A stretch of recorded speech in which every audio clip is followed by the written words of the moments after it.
what I realized about working in a dispensary is you're never going to have one job. You may have one job title, but your responsibilities are going to expand past those duties. Attention to detail is very important because compliance requires attention to detail.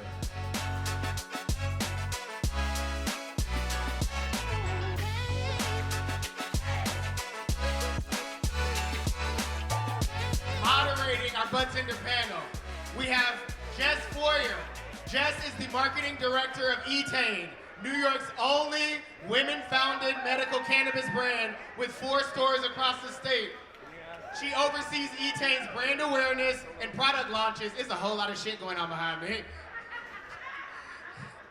Digital and social content, and events and community outreach and partnerships.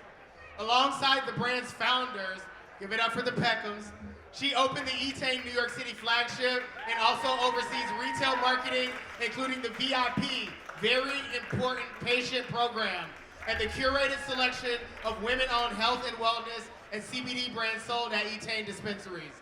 She previously worked in fashion PR and communications for international fashion brands, focused on their US expansions and collaborations. She's short, but she's mighty. Let's give it up for Jess!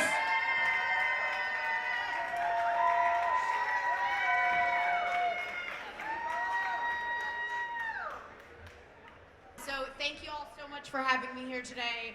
We love you on the Revel, we love the Revel team, and I have the privilege of getting to moderate a panel of 4 amazing budtenders that are part of the adult use program here in New York. So I'm gonna have them all come out here.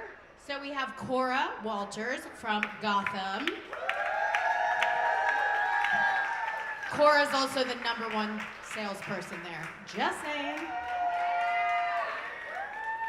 And then we've got Kiara Reynolds. She is from Union Square Travel Agency. And then we have got John Lazarus from Housing Works.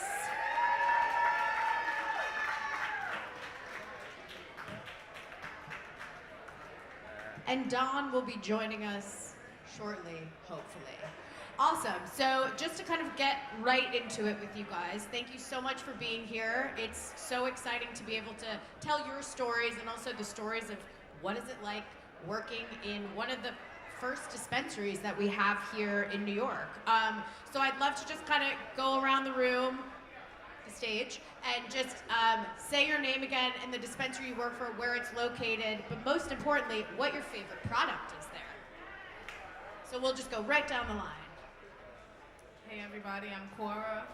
I'm representing Gotham. We're in NoHo, Lower East Side. MF&Y makes my favorite products, Marijuana Farms, New York. So I think my favorite one is the Raspberry Parfait Pre-Roll. Hello everyone, my name is Kiara. I work at Union Square Travel Agency in Union Square.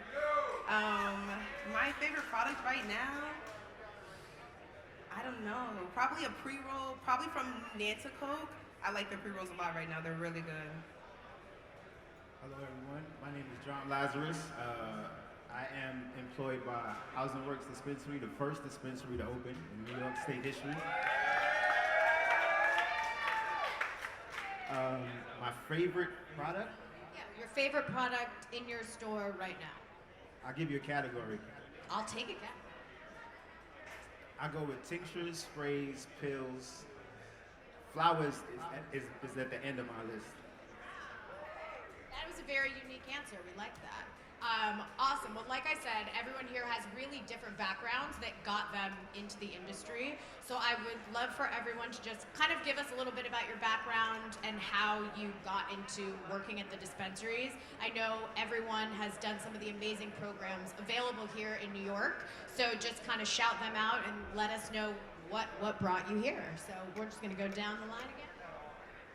I was a part of a program called Hospitality Pathways. Yes. I graduated in the 2nd cohort. Ms. Beatrice Stein is the founder of that program. Everybody should reach out to her.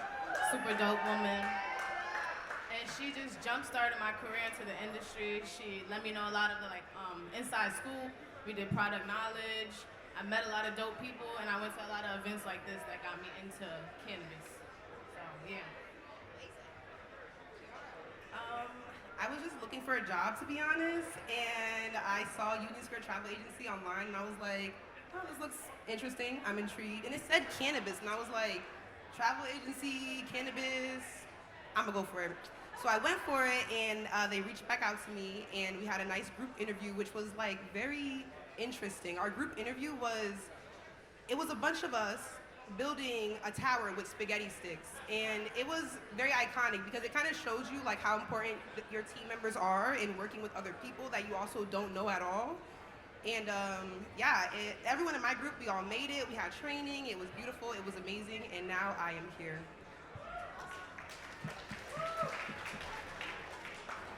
For me, my journey started at Medgar Evers College. The first college with a cannabis degree-bearing program in CUNY history, if you didn't know that.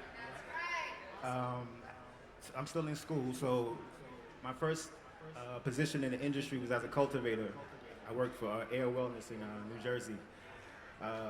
When the licenses first came out the end of last year, I watched the press conference, so I took a list of all the names that they, gave us. So I knew all the people that would have licenses, especially the businesses. So I applied. The position that I got was as a bud tender, but I never bud tended. They got the license December 22nd. We opened the 29th. By the beginning of February, I was promoted to a manager, so that's what I do now. I'm a manager of delivery.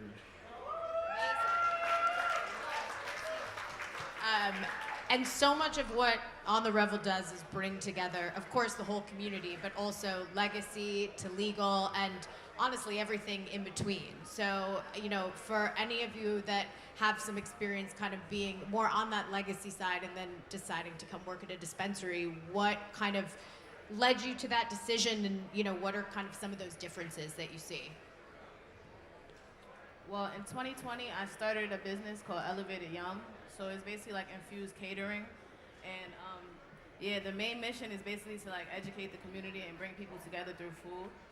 So basically when everything legal started, I knew I had to like ride that wave and figure out everything and like learn as much information as I could.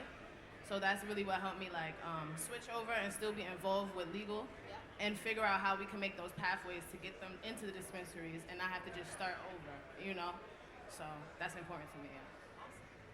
Anyone else want to wax on that? Oh, for me, as far as legacy, I was only a consumer in the legacy market. But I have family members that were in the legacy market. So now it's like a family business for me. And just comparing the two, I would say that the biggest differences is that you can have, in the legacy, obviously what you get is not tested. In recreational, everything is tested, so it's a little bit more secure. You feel more safe about what you consume. But I didn't have too much legacy stories for you. Well, I think people around the room definitely do, so make sure everybody's connecting.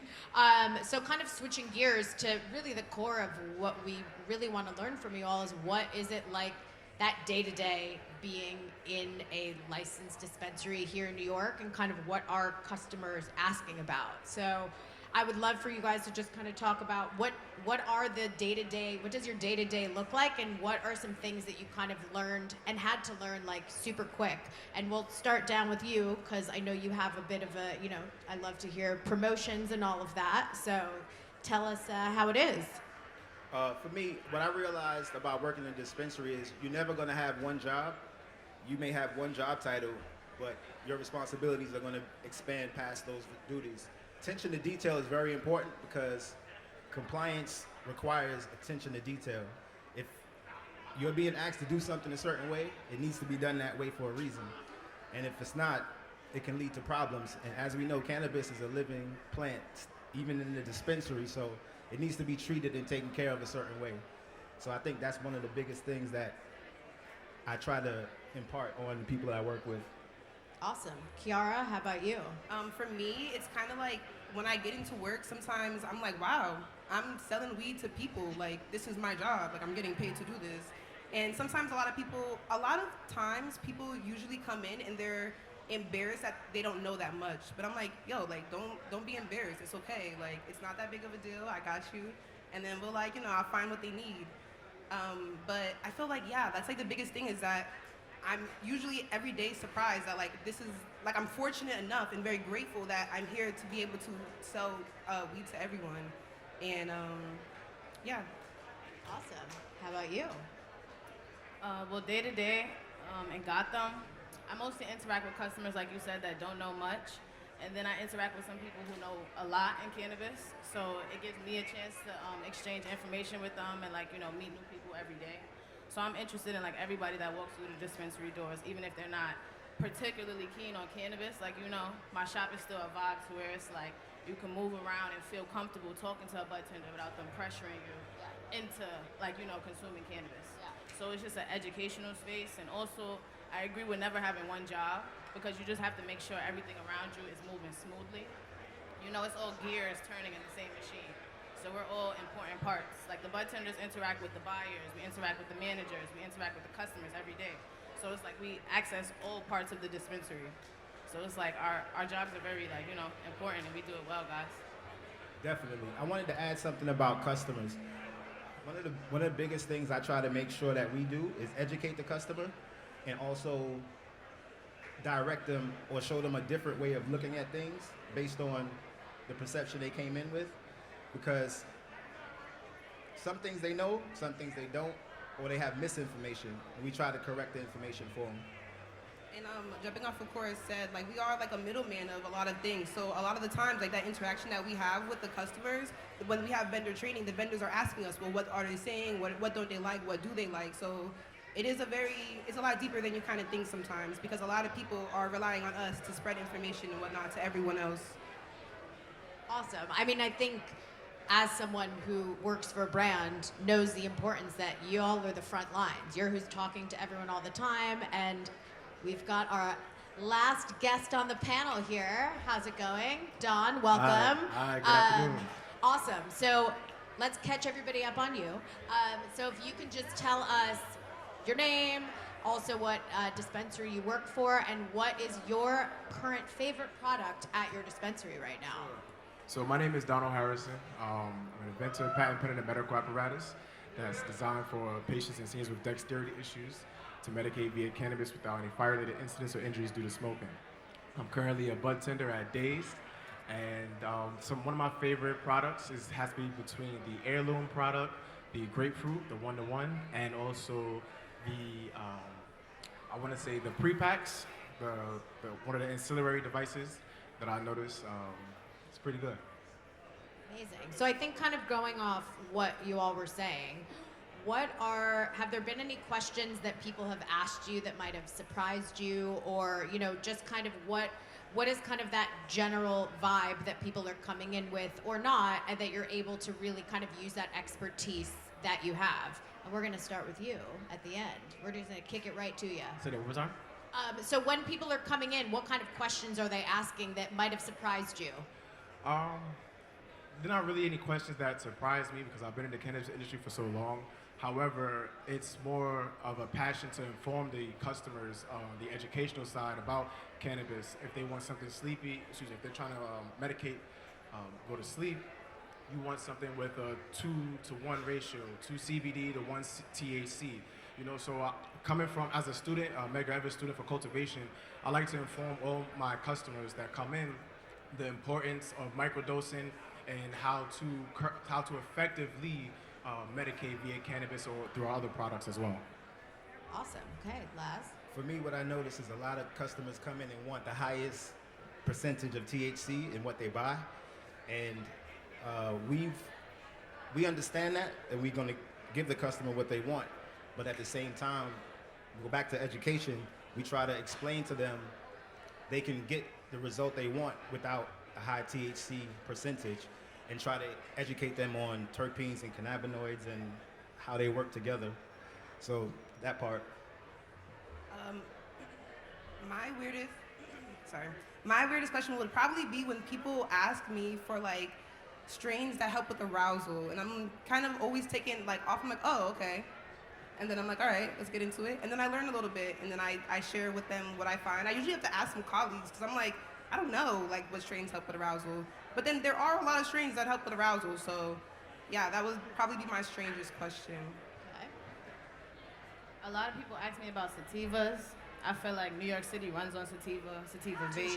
flower, gummies, like really anything. So a lot of people are looking for like that energy boost that they can get from THC without like, you know, that caffeine high that's kind of like jittery and you crash.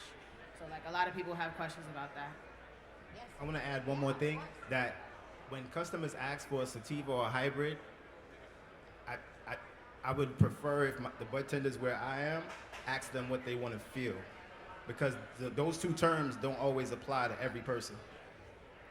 I feel like that customer engagement is very key, not just in the industry of cannabis, but in any industry, in any industry, whether you're in food, whether you're industrial, electrical, whatever it is. If you can provide effective customer service with product knowledge, you know, that you don't just have a customer, you have a reliable customer, a customer that's want to come back and they want to only come to you and shop with you, you know. So that's a customer that you can take, not just from the dispensary that you're at, in case you want to go and be an entrepreneur, come out with your own business, then now you have that same customer that you helped in that store now buying your own products. So customer engagement, and you know, that's very, very key in any customer service business.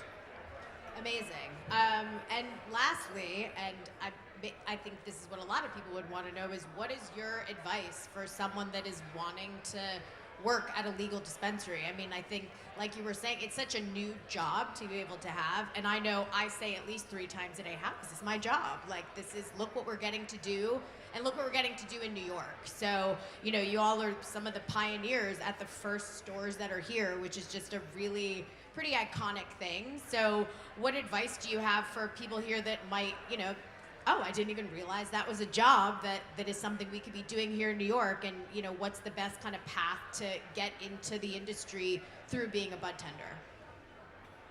I would say go out and consume as much information as you can. You know, like be at events like this and network. That's important. Realize like the people around you can help you a lot more than you know. And also, bud tending is not like the only way to enter the industry. It's a lot of people that they need help with at like the farms, or marketing it, and like just managing the dispensaries as well. It's a very wide, like, you know, range of jobs that you can apply for. So just get next to the right people and also just work very hard, like, you know. Yeah, I agree, that was well said.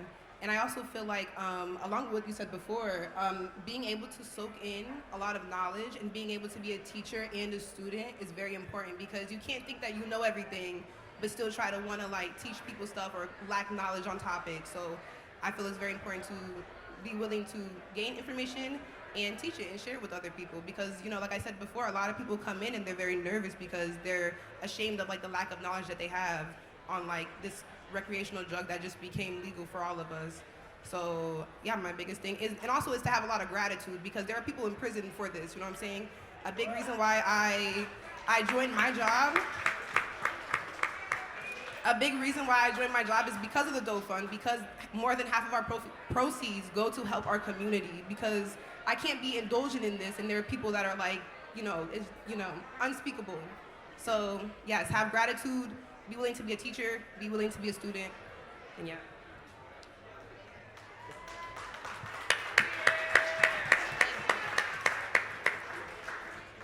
I agree with everything that was just said.